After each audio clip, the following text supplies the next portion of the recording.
Welcome guys to yet another episode on my channel CCTV. So today's topic is key performance indicator. So as Peter Drucker has rightly mentioned, what gets measured gets done. So what exactly key performance indicator means? So we are going to cover that today. So what is a key performance indicator? So key performance indicator are the critical indicators of your progress towards an intended result. So to give you a very simplest of example to explain what a key performance indicator means and what exactly we mean by critical indicator.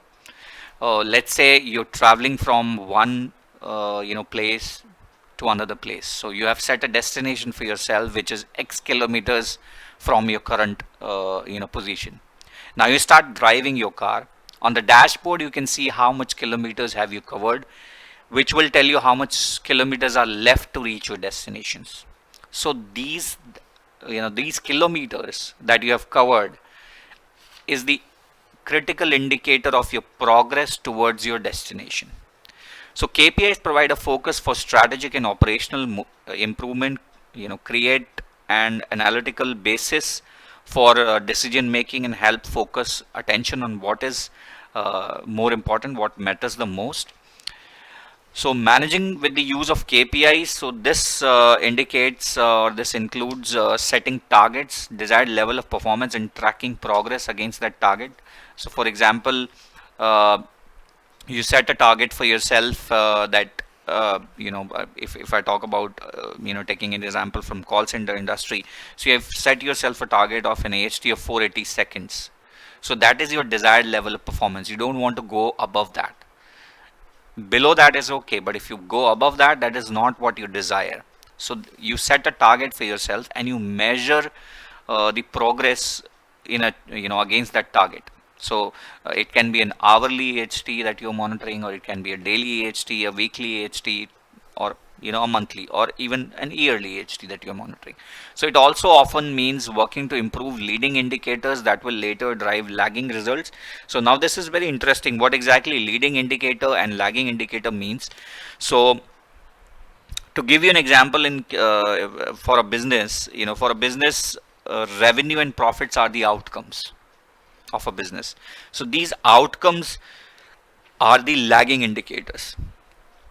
Leading indicator is basically an indicator that can help predict what will happen in future. They let you know if you are on the right track to achieve the results you want. So every business wants good revenue, good profits.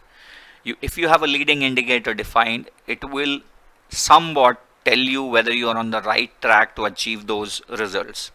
So uh, for example, customer loyalty, customer retention, customer satisfaction are leading indicators. So if your customer satisfaction is high, your customers are happy with you, they will buy more products from you, or they will use your service happily, right?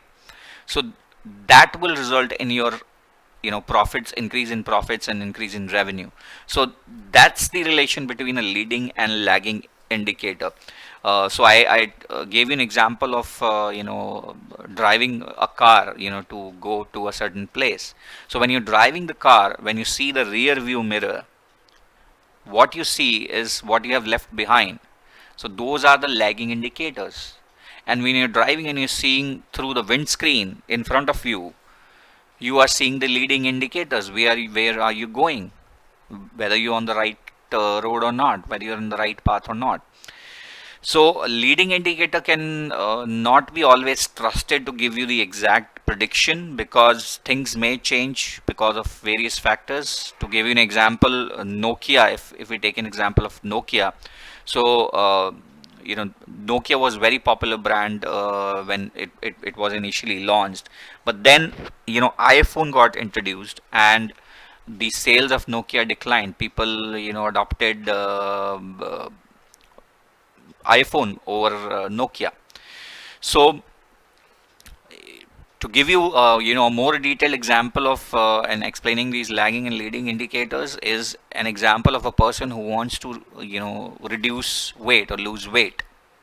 So the current weight will be a lagging indicator for that person.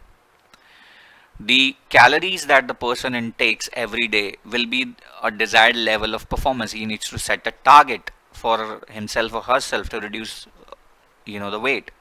So in our example, let's say the person currently weighs 113 kg and wants to reduce the weight to 84 kg. Now, in order to move from 113 kg to 84 kgs, the person has to set a target for himself or herself, which, let's say for example, is 1700 calories per day. So that's the desired level of performance, and the KPI is 84 kg.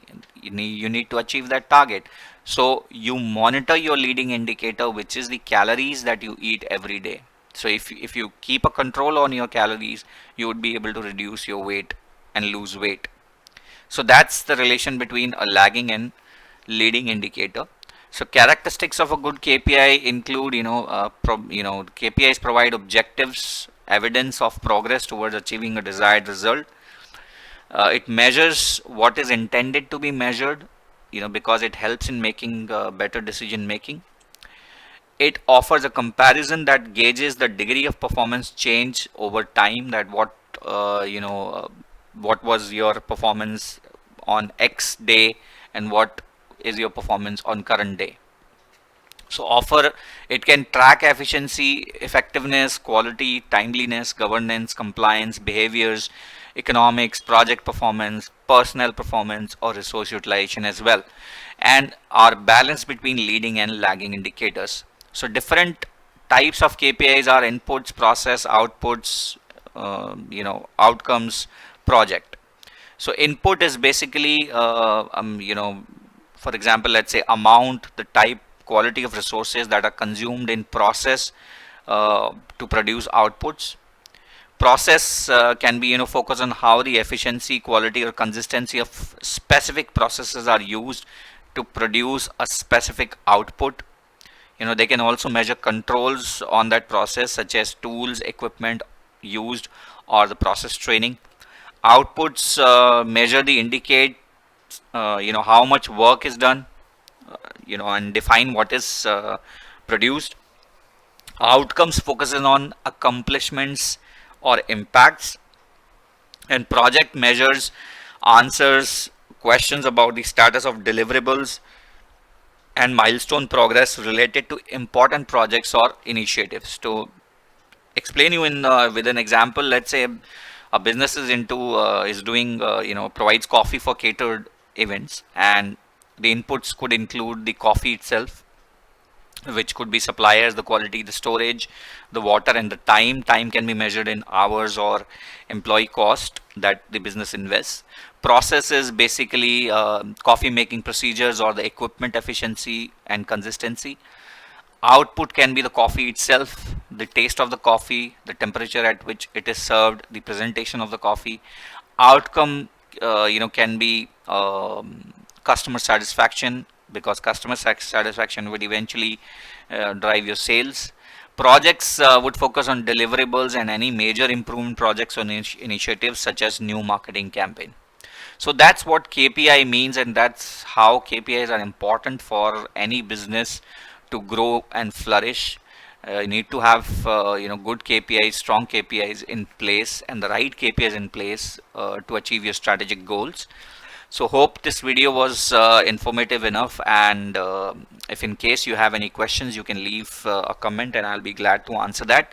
So I'll be covering how to develop KPIs in my next video. Hope you enjoyed this video. Thanks for watching, and you have a great day.